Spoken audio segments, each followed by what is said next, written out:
Shalom Bapak Ibu Saudara yang dikasihi Tuhan, apa kabarnya? Cianya apa kabar? Luar biasa. Di persekutuan hari ini kita mengambil tema pembinaan iman keluarga, tanggung jawab siapa? Lebih ke dilema antara menyerahkan sepenuhnya ke gereja atau harusnya keluarga juga ambil bagian. Nah, itu masih dipertanyakan. Nah, untuk itu mari kita awali persekutuan ini dengan mengangkat satu pujian, bersyukurlah.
Rasakan dan lihatlah betapa baiknya Tuhan baginya berlindung padanya, akan bersorak-sorai, akan bersorak-sorai. Bersyukurlah kepada Tuhan, sebab Dia baik, bawasannya untuk selamanya, kasih setianya. Bersyukurlah kepada Tuhan, sebab Ia baik, bawasannya untuk selamanya, kasih setianya.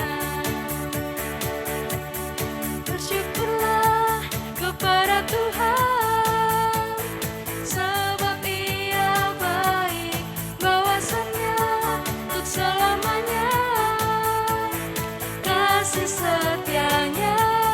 Bersyukurlah kepada Tuhan, sebab Ia baik, bawasannya untuk selamanya, kasih setianya, bawasannya untuk selamanya, kasih setianya.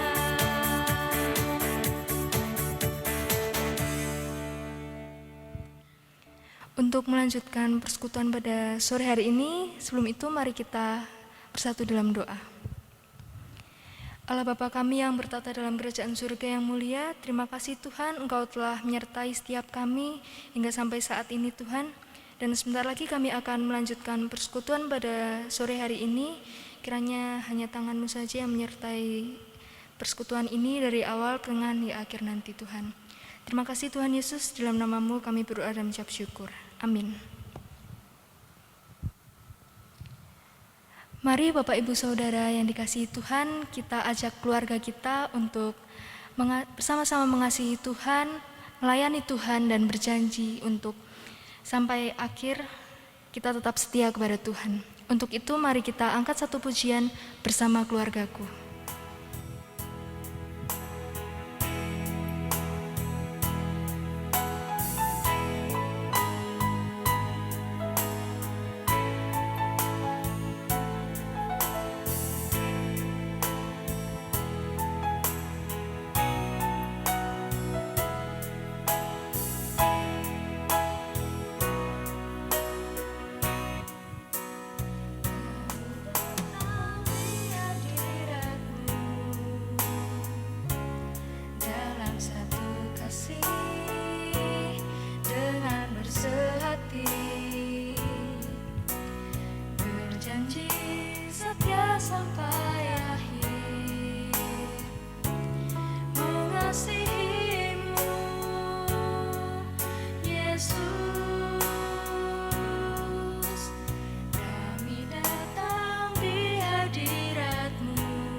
mengasihimu, Yesus. Bersama keluargaku melayani Tuhan, bersatu selamanya mengasihi Engkau. Tiada yang dapat melebihi kasih-Mu ya Tuhan. Bagi kami Engkau segalanya.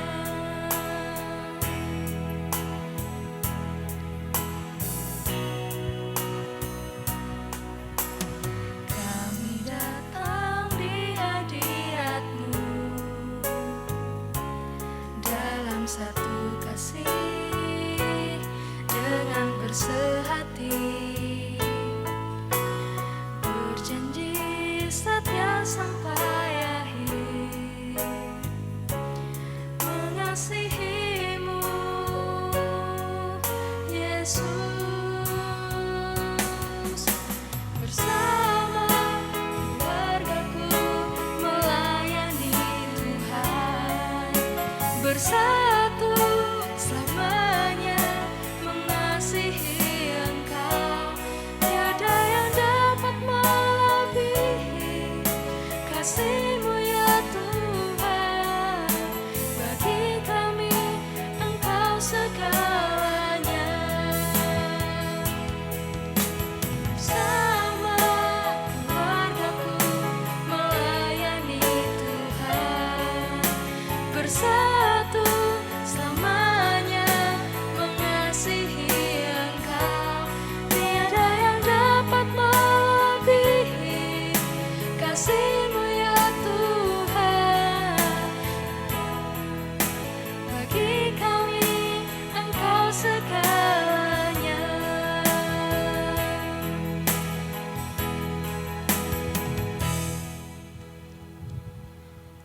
Puji Tuhan, Bapak, Ibu, dan saudara-saudari sekalian. Kita akan mendengarkan sebagian dari firman Tuhan. Biarlah firman Tuhan yang akan kita dengarkan pada hari ini bisa menjadi kekuatan bagi kehidupan kita. Untuk itu kita mau angkat pujian Tetap Setia.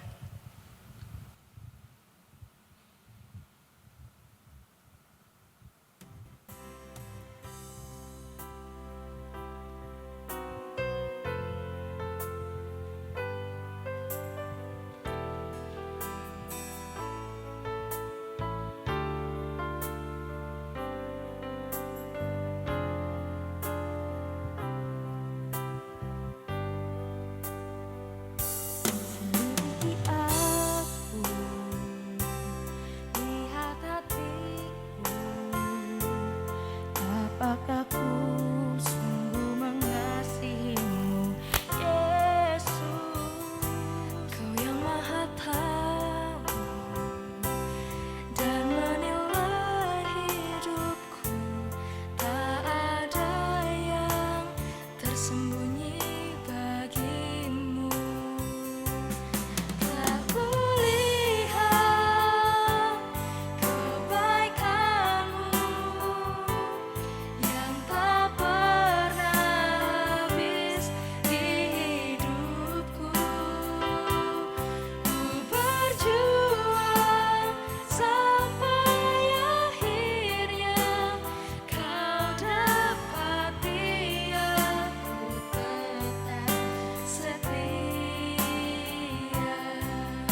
Selidiki aku, lihat hatiku. Selidiki aku, lihat hatiku, apakah ku sungguh mengasihi-Mu, Yesus.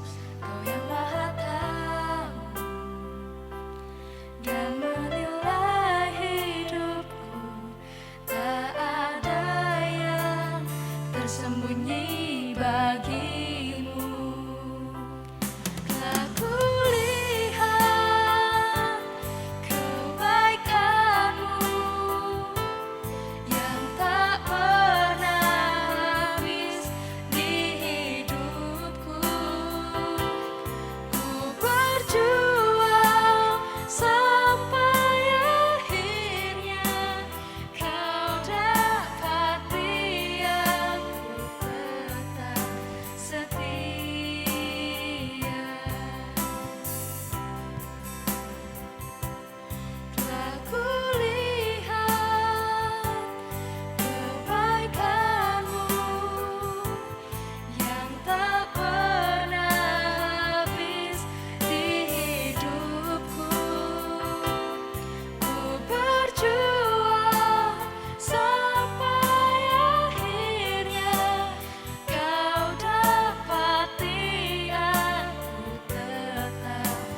setia. Kau dapati aku tetap setia.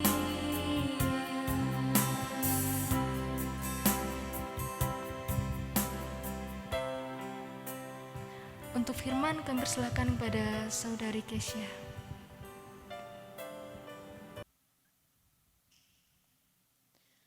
Mari saudara-saudara kita bersatu di dalam doa. Ya Allah, kami bersyukur karena Engkau mengikat kami semua di dalam ikatan cinta kasih sebagai sebuah keluarga besar. Kami juga bersyukur karena Engkau memberikan kami hidup, merawat kami melalui kehadiran sebuah keluarga di rumah kami. Karena itu Tuhan, pada hari ini kami mau kembali mengingat tugas dan tanggung jawab kami sebagai sebuah keluarga dan sebagai sebuah komunitas persekutuan iman. Tuhan tolong kami mau belajar untuk membuka hati dan pikiran kami supaya Tuhan sungguh-sungguh dapat berbicara, kami dapat mendengar, dan kami boleh dibentuk oleh Tuhan. Berfirmanlah Tuhan, kami siap untuk mendengarkan.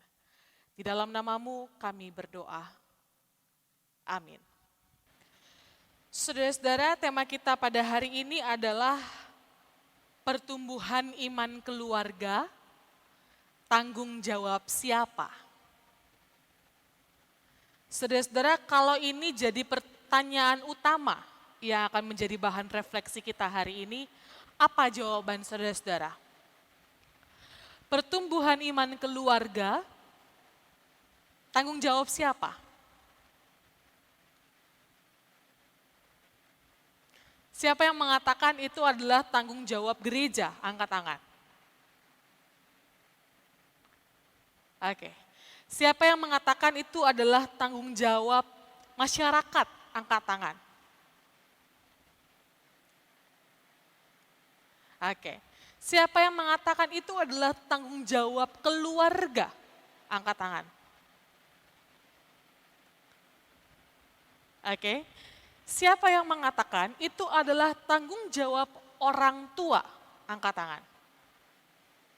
Jadi kalau tadi keluarga itu semua berarti ya, termasuk yang muda-mudanya juga. Nah sekarang siapa yang mengatakan ini adalah tanggung jawab orang tua? Nah oke, boleh turunkan tangannya semua. Nah saudara-saudara, siapa jadinya yang paling bertanggung jawab di dalam pertumbuhan iman? Atau spiritualitas, atau yang mungkin kita sebut karakter seseorang, karakter anggota keluarga kita. Saya mau mengajak kita untuk bersama melihat, mengevaluasi diri. Nanti saya akan menampilkan 6 pertanyaan dan saudara-saudara dapat menjawab dengan setuju atau tidak setuju. Jadi nanti kalau jawaban nomor 1 setuju, dihitung ya, setujunya berapa, lalu tidak setujunya berapa. Nanti di akhir kita lihat jawaban kita masing-masing. Kita mulai ya, jawabannya hanya 2, setuju atau tidak setuju, tidak ada ragu-ragu, harus milih. Yang pertama saudara-saudara, pertanyaannya adalah, gereja adalah tempat keluarga saya paling banyak belajar firman Tuhan. Siapa yang setuju? Boleh diingat jawabannya setuju. Siapa yang tidak setuju? Boleh diingat jawabannya tidak setuju. Oke ya, gereja adalah tempat keluarga saya paling banyak belajar firman Tuhan. Pertanyaan yang kedua, ketika ada anggota keluarga saya yang bertanya seputar Alkitab atau pertanyaan teologis lainnya, saya berharap ia bertanya kepada pendeta atau kepada pemimpin gerejawi lainnya, bukan kepada saya. Artinya kalau misalnya ada anggota keluarga yang bertanya, boleh nggak sih pasang tato? Atau LGBT itu dosa atau enggak sih? Atau apalagi, mana yang benar? Penciptaan yang di Alkitab atau teori sains? Kalau ada pertanyaan-pertanyaan seperti itu, apakah kita berharap daripada nanya sama kita, gitu ya, kita juga bingung jawabnya, mending nanya sama pendeta atau penatua, sama kakak sekolah minggu, atau kepada pemimpin gereja lainnya. Kalau setuju, kasih tanda setuju, kalau tidak, kasih tanda tidak setuju. Sudah ya? Oke, pertanyaan yang selanjutnya. Saya ingin keluarga saya punya waktu saat teduh bersama. Akan tetapi saat ini semuanya sedang sibuk dan mungkin akan terus begini selama beberapa waktu ke depan. Artinya kita punya kerinduan untuk punya momen ibadah bersama, saat teduh bersama, tapi sekarang belum berjalan. Ya karena sibuk atau karena alasan-alasan lainnya. Tapi sekarang belum berjalan dan kayaknya sih ya 1 tahun, 2 tahun lagi tetap belum berjalan. Kalau setuju, ingat setuju, kalau tidak tambahkan jawaban tidak setuju. Sudah? Pertanyaan selanjutnya. Saya merasa yang paling bertanggung jawab untuk pertumbuhan kerohanian anak-anak saya adalah para pemimpin gereja, pendeta, penatua, guru sekolah minggu, dan sebagainya. Kalau Bapak Ibu sudah punya anak, berarti ini bicara tentang anak-anak kita. Kalau misalnya ada anak remaja atau pemuda yang menyaksikan ini, atau yang belum punya anak, atau yang tidak punya anak, ya mungkin kita bisa mengganti dengan anak-anak sekolah minggu kita, atau dengan keponakan kita, atau dengan saudara-saudara kita yang masih usia anak sampai remaja. Apakah kita setuju bahwa yang bertanggung jawab untuk pertumbuhan kerohanian mereka adalah pendeta, penatua, guru sekolah minggu, pembina remaja, pengkhotbah, dan sebagainya?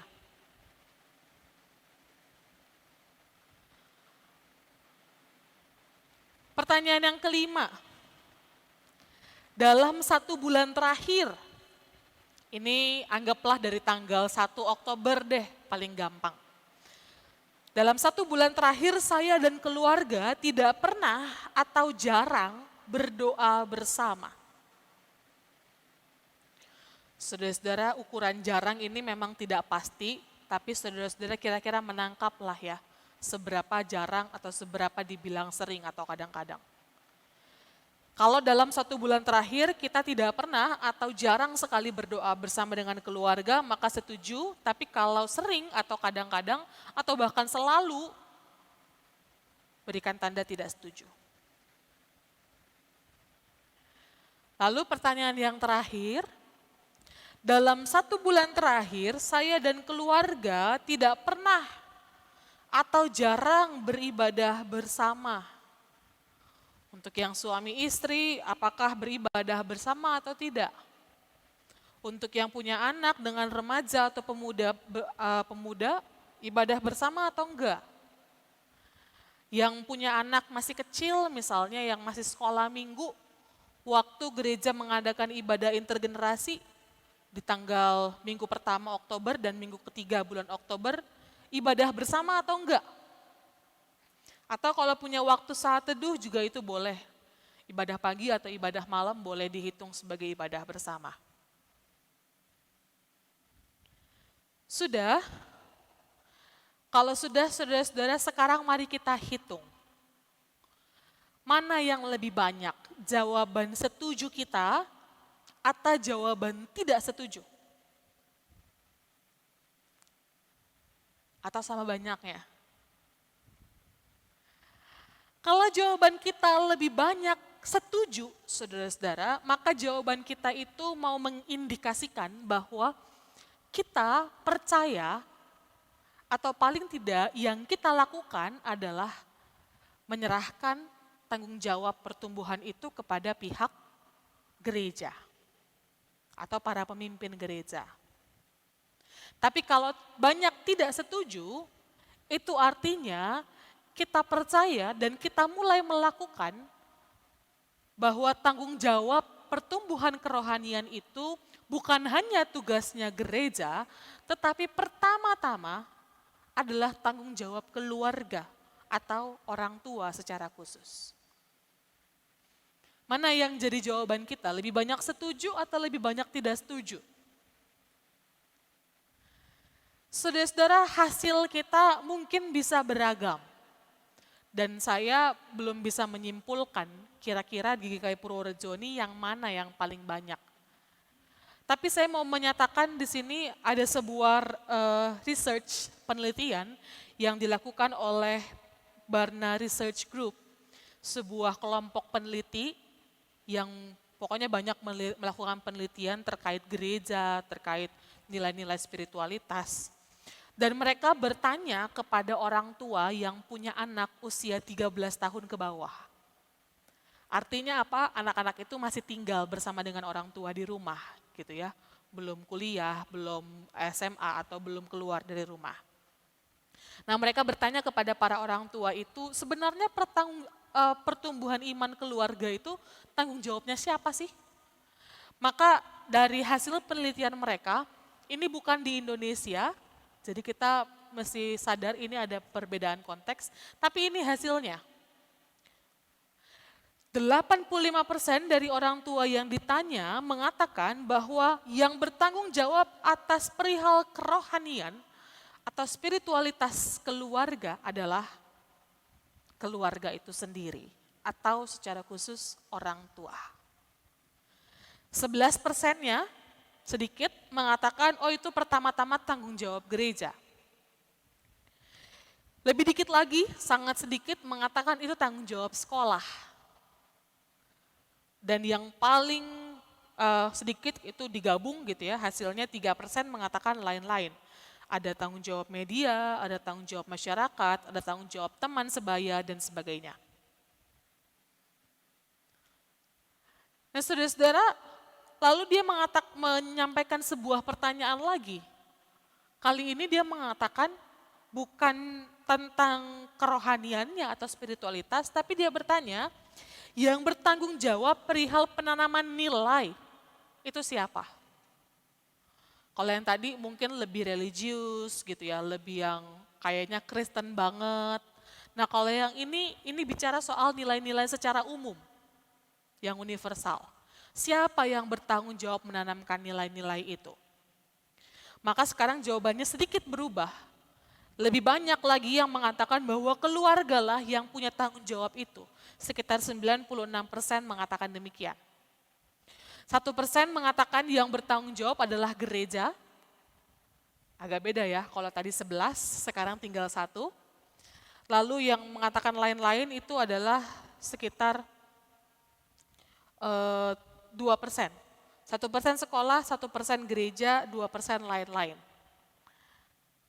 Nah saudara-saudara, kalau kita memperhatikan dua diagram ini, hasil penelitian yang pertama dan hasil penelitian yang kedua, maka kita menemukan bahwa sebenarnya banyak orang tua menyadari bahwa tanggung jawab pembinaan iman itu ada pada diri mereka, ada pada keluarga, terjadi di dalam rumah. Tapi saudara-saudara yang menarik adalah Barna Group ini kemudian menemukan bahwa sekalipun orang tahu bahwa itu adalah tanggung jawabnya, orang tua menyadari bahwa itu terjadi seharusnya pertama-tama di rumah, tapi pada prakteknya mayoritas keluarga tidak punya waktu dan tidak punya ruang untuk membahas tentang hal-hal yang berbau spiritualitas atau religius itu di dalam keseharian. Artinya kalau tadi di awal kita bertanya, ada yang misalnya punya pertanyaan tentang hal-hal spiritualitas, tentang tato boleh atau enggak, tentang ini boleh atau enggak, tentang mana yang benar penciptaan di Alkitab atau perciptaan dalam sains. Saudara-saudara, banyak yang mengatakan bahwa di dalam rumah, di tengah keluarga, ruang itu tidak ada. Waktu doa bersama itu jarang sekali dimiliki, saat teduh bersama itu jarang sekali dilakukan. Ibadah di rumah gitu ya, yang bersama-sama itu hampir tidak pernah dan sebagainya. Dan yang kedua, mereka juga mengatakan bahwa meskipun keluarga tahu bahwa tanggung jawab itu ada pada mereka, tapi pada kenyataannya mayoritas dengan senang hati menyerahkan tanggung jawab itu kepada gereja. Artinya kalau misalnya kita katakan dengan presentase iya 50-50, 50-50 antara gereja dengan keluarga, maka sekarang keluarga itu ya nggak apa-apa deh gereja 100%, nggak apa-apa, nggak masalah. Jadi ada pengalihan tanggung jawab di sini. Dan itu dilakukan oleh banyak keluarga. Jadi bagiannya keluarga apa? Bagian keluarga adalah mendukung gereja. Tapi itu tidak dilakukan di tengah keluarga, oleh keluarga itu sendiri. Nah saudara-saudara, penelitian ini buat saya menarik. Kita mungkin punya konteks yang berbeda, religiusitas di Indonesia dengan religiusitas di luar negeri mungkin beda gitu ya. Tapi kita bisa melihat bahwa mungkin ada beberapa hal dari penelitian ini yang juga mencerminkan kondisi keluarga kita saat ini. Mungkin beberapa dari kita tahu dan sadar bahwa iya seharusnya kita tuh sebagai keluarga itu saling mengasah loh. Saling menjaga dan saling berjuang, saling bertumbuh bersama. Anak-anak kita, generasi masa depan kita itu harusnya dibentuk oleh orang tua atau orang-orang yang lebih tua dan sebagainya. Kita harusnya bukan cuma punya label keluarga Kristen, tapi benar-benar menjadi Kristen di dalam keluarga. Tapi pada kenyataannya mencoba untuk melakukan itu ternyata tidak semudah mengatakannya atau menyadarinya. Dan kalau saudara-saudara saat ini kita ada di tengah situasi pandemi, saudara-saudara, buat saya ini adalah sebuah kesempatan bagi kita untuk melatih skill itu lagi. Ketika di tengah pandemi, kita tidak bisa bertemu tatap muka dengan seluruh anggota gereja, tidak bisa melaksanakan ibadah serame dulu di gereja. Acara kebersamaan di gereja sekarang dikurangi, bentuknya dialihkan kepada online. Ibadah-ibadah sekarang dilakukan bukan hanya di gereja tetapi juga di rumah masing-masing. Perjamuan kudus dilakukan di rumah masing-masing. Maka saudara-saudara ini adalah sebenarnya sebuah kesempatan bagi kita. Untuk mengembalikan mana yang menjadi tanggung jawab gereja dan mana yang menjadi tanggung jawab keluarga. Pandemi seharusnya membukakan mata kita bahwa pemimpin-pemimpin gereja tidak bisa bekerja sendiri untuk bertanggung jawab terhadap pertumbuhan iman atau spiritualitas para anggotanya. Gereja perlu memberdayakan keluarga-keluarga, perlu bekerja sama dengan keluarga-keluarga. Tempat ruang di mana persekutuan itu pertama kali terjalin dan terjalin setiap hari. Kalau kita ke gereja mungkin cuma sekali seminggu atau 2 kali seminggu maksimal, maka di dalam keluarga persekutuan itu terjadi setiap hari. Ibadah itu bisa terjadi setiap hari, percakapan itu bisa terjadi setiap hari. Dan karena itu keluarga sebenarnya lebih efektif di dalam membentuk karakter atau kerohanian seseorang, ketimbang hanya menyerahkannya kepada gereja. Nah pertanyaannya bagaimana kita bisa melakukannya? Apa yang bisa kita lakukan? Saudara-saudara, saya mau mengajak kita untuk bersama membaca firman Tuhan di dalam kitab Keluaran pasal 12 ayat 24 sampai 27. Keluaran pasal 12 ayat 24 sampai 27, saya akan bacakan firman Tuhan ini untuk kita semua. Kamu harus memegang ini sebagai ketetapan sampai selama-lamanya bagimu dan bagi anak-anakmu. Dan apabila kamu tiba di negeri yang akan diberikan Tuhan kepadamu, seperti yang difirmankannya, maka kamu harus pelihara ibadah ini. Dan apabila anak-anakmu berkata kepadamu, apakah artinya ibadahmu ini?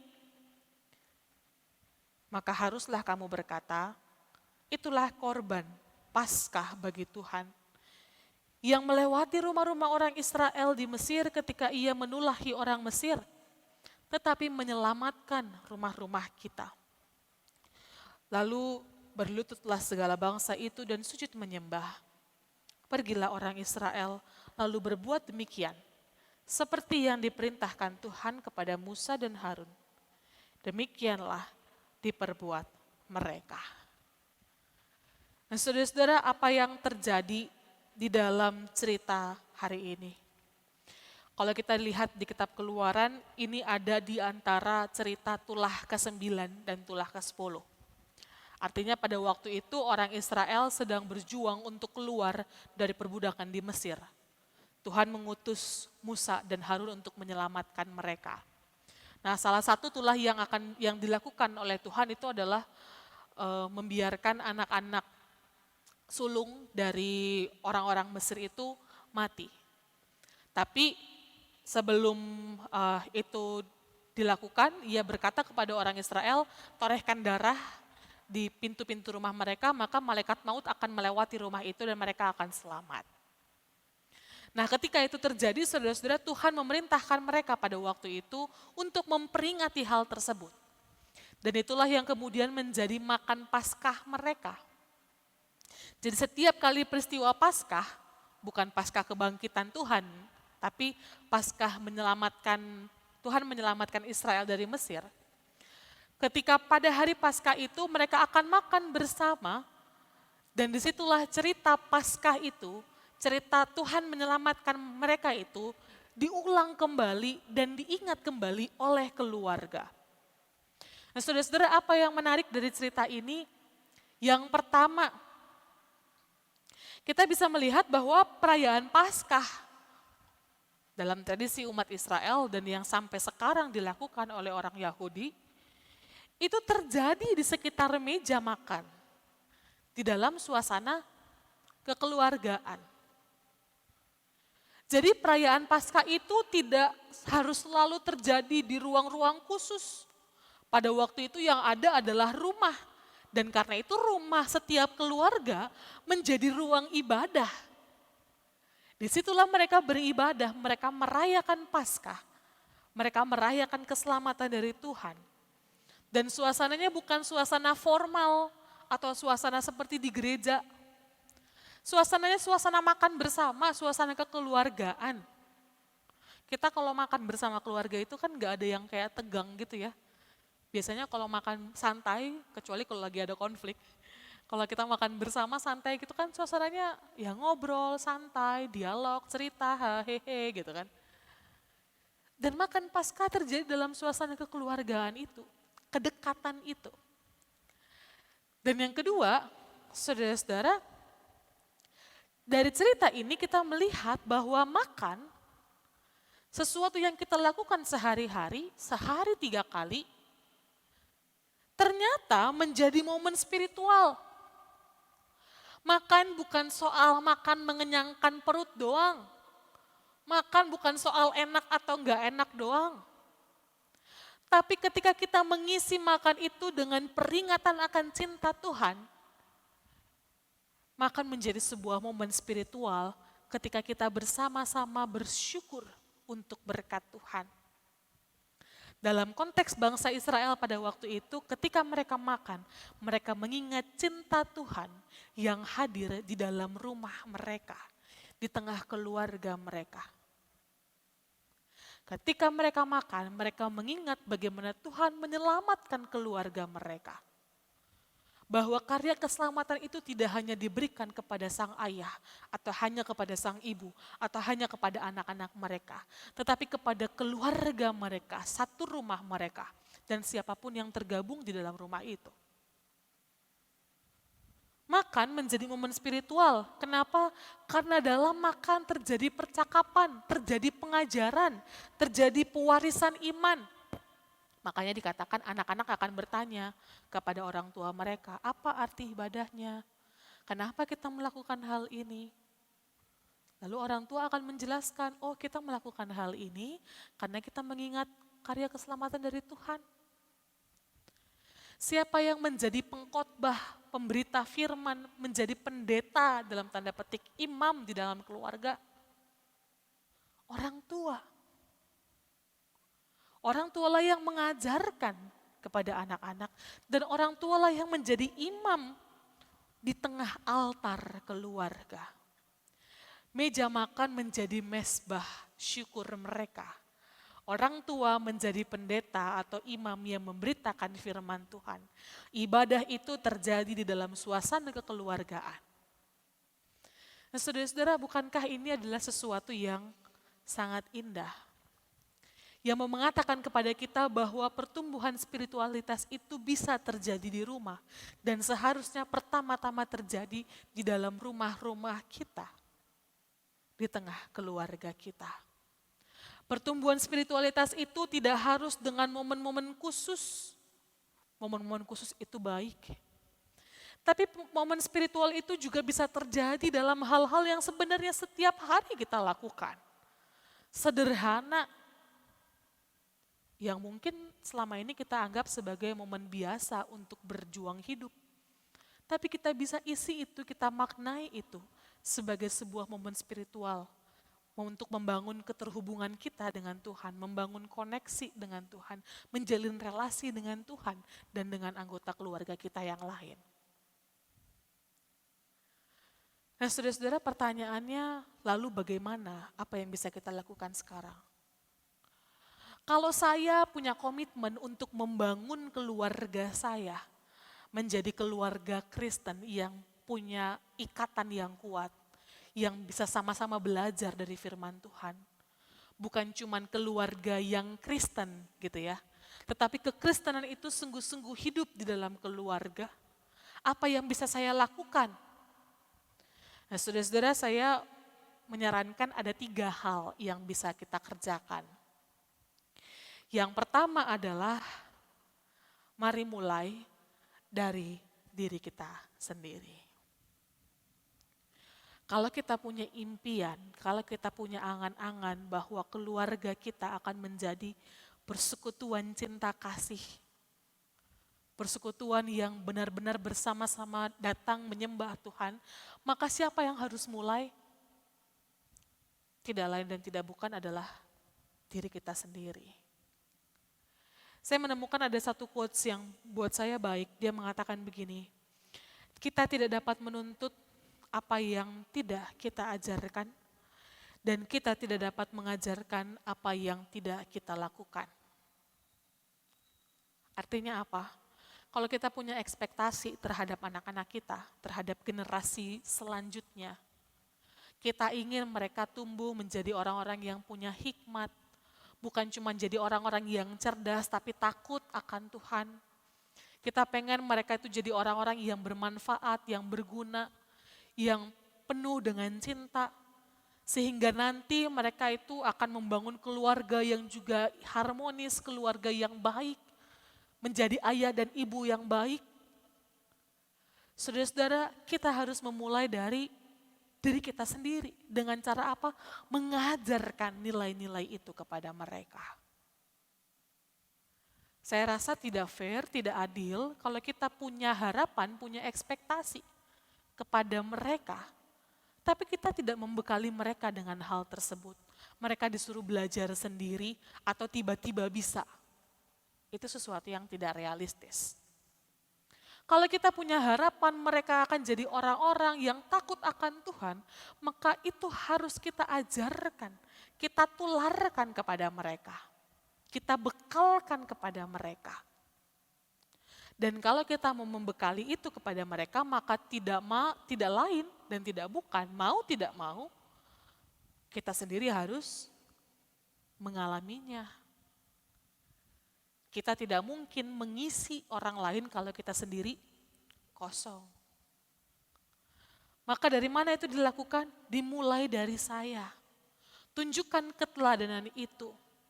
Di tengah situasi pandemi ini, ketika kita mau mengajarkan, kok anak-anakku susah ya disuruh ibadah tuh nggak mau. Maka apa yang kita lakukan? Tunjukkan bahwa orang tuanya pun beribadah. Temani mereka untuk juga beribadah bersama-sama. Kok anakku susah dibilangin ya, kok anakku nggak mau dengar. Bagaimana caranya supaya mereka mendengar kita?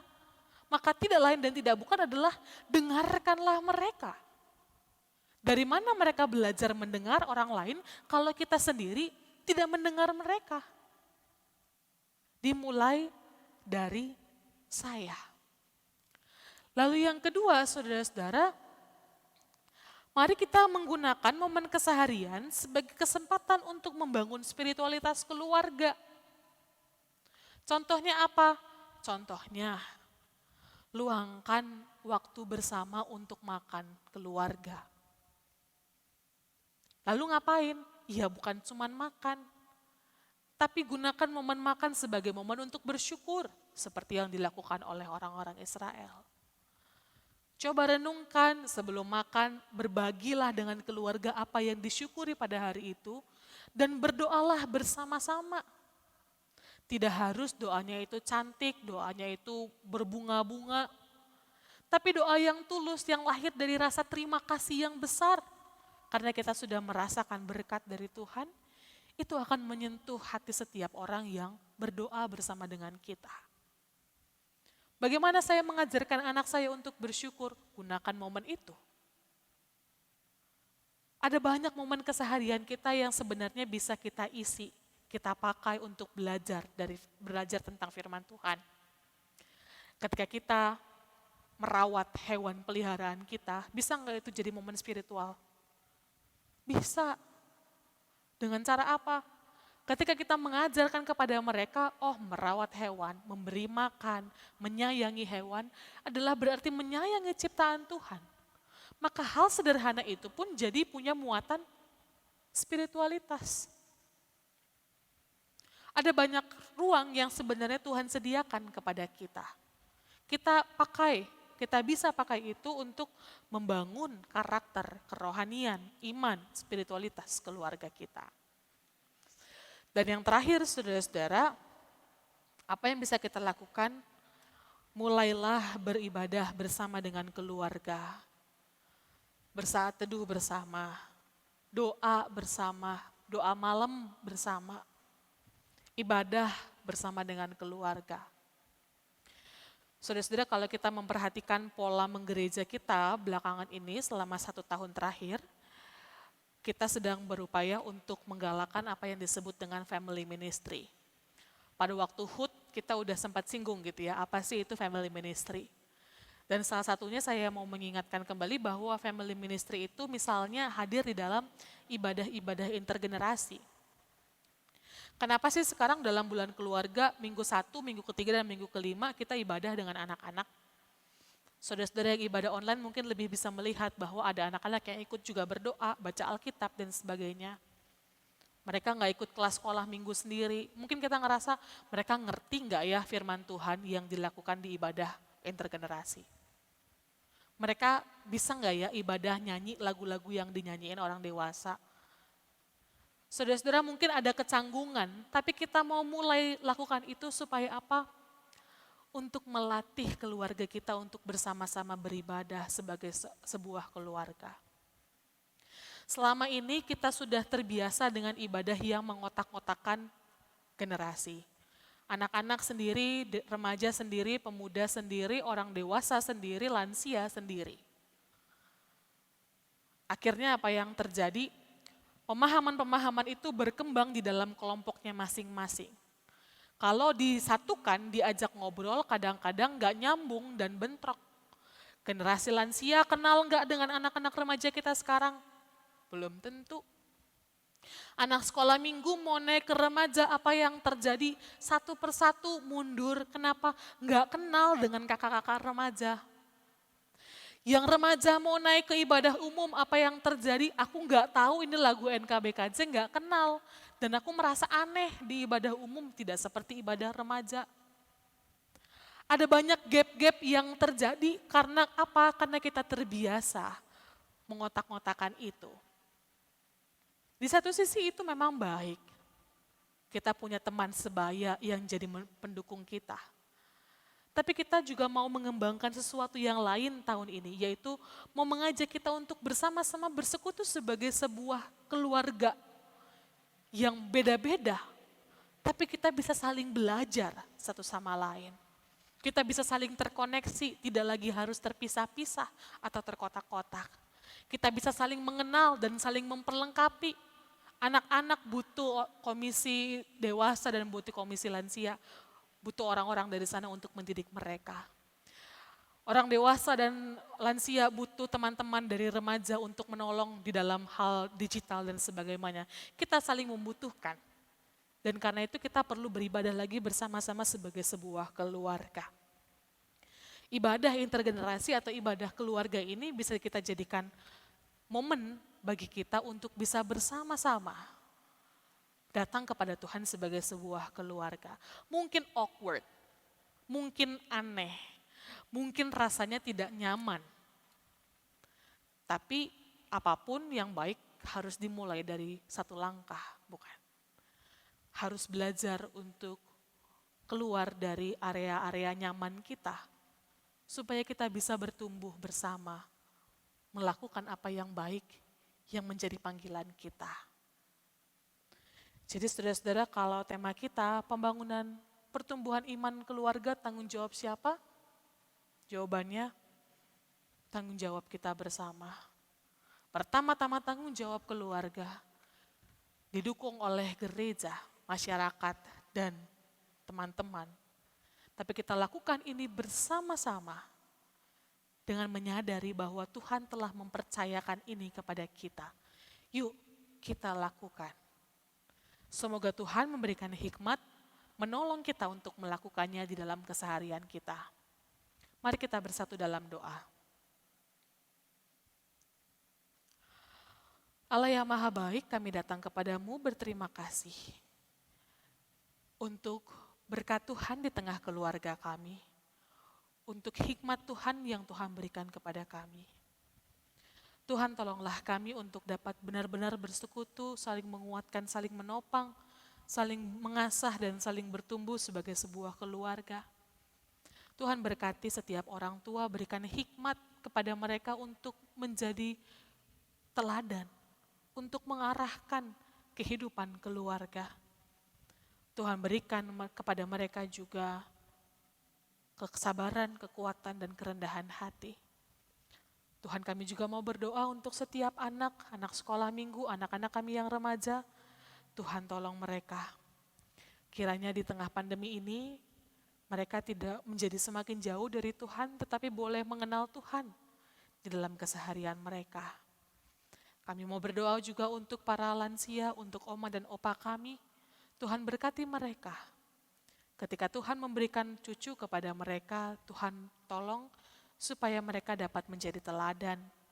Mereka dapat mengajarkan tentang nilai-nilai cinta kasih di dalam situasi yang tidak mudah. Mereka dapat menunjukkan ketangguhan iman mereka. Kami berdoa untuk kami semua ya Tuhan, mampukan kami untuk dapat mengenali tugas kami dan potensi kami masing-masing. Biarlah kami boleh menjadi saluran berkat Tuhan, kami boleh melakukan kehendak Tuhan. Kami boleh menjadi keluarga-keluarga yang sungguh-sungguh merayakan keselamatan dari Tuhan. Di dalam nama Tuhan Yesus Kristus kami berdoa. Amin. Ya Bapak Ibu, saudara-saudara sekalian, semoga firman yang baru saja kita dengarkan bisa menjadi berkat untuk keluarga kita dan juga untuk orang-orang yang berada di sekitar kita. Sebelum kita menutup persekutuan kita pada hari ini, kita mau angkat satu pujian Keluarga Hidup Indah.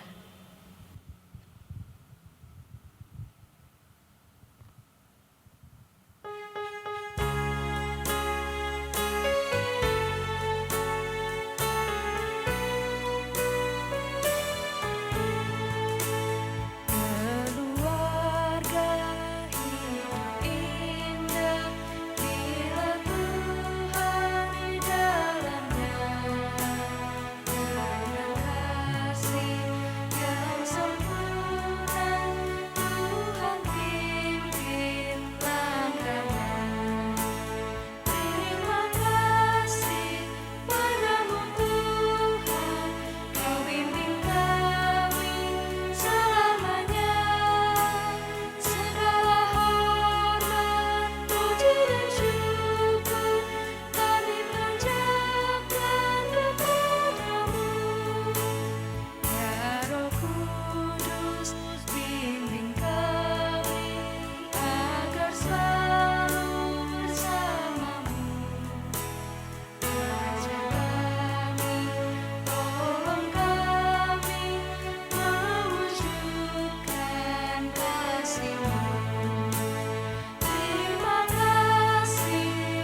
Mari saudara-saudara sekalian kita bersatu dalam doa. Bapa dalam kerajaan surga yang mulia, kami mengucap syukur Tuhan atas berkat-Mu pada hari ini, sehingga kami juga dapat bersama-sama untuk bersekutu kembali, untuk memuji dan memuliakan nama-Mu, untuk mendengarkan firman dari-Mu Tuhan. Kiranya firman yang kami dengarkan pada hari ini Tuhan bisa kami rasakan kehidupan kami sehari-hari, dan kami juga bisa menjadi berkat untuk orang lain, menjadi berkat untuk keluarga kami sendiri, bisa menguatkan keluarga kami juga Tuhan. Dan kiranya sebentar lagi kami mau melanjutkan kegiatan kami masing-masing Tuhan, kiranya Engkau sertai, kiranya Engkau berkati kami. Hanya di dalam nama-Mu Tuhan Yesus Kristus kami berdoa dan kami ucap syukur Tuhan. Haleluya, amin. Saudara-saudara, pada hari Minggu yang lalu, gereja kita mengadakan lomba menghias tumpeng. Ini adalah bagian dari perayaan HUT ke-80 GKI Purworejo, sekaligus perayaan Bulan Keluarga. Nah saudara-saudara, ada 10 peserta yang mengirimkan tumpeng yang sudah dihias, dan semuanya cantik-cantik, bagus-bagus, dan tumpeng-tumpeng ini sudah dibagikan kepada warga sekitar sebagai ucapan syukur kita, sehingga kita mau berbagi berkat dengan mereka juga. Nah saudara-saudara, dari 10 tumpeng yang sudah dikumpulkan ke gereja, juri sudah memberikan penilaian dan ada 3 kelompok pemenang, 3 tumpeng yang menang dalam lomba ini. Nah saudara-saudara, saya hari ini sebagai wakil dari panitia mau menyampaikan pengumuman tersebut, dan kita akan melihatnya bersama dalam video berikut ini. Apa sih yang dilakukan, bagaimana sih prosesnya, dan siapa yang menang? Yuk kita cek bersama-sama.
sekalian, seperti ini hasilnya. Selamat ulang tahun GKI Purworejo ke-80. Tuhan memberkati.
Ya demikianlah saudara-saudara, 3 kelompok pemenang dari tumpeng-tumpeng yang sudah dikirim.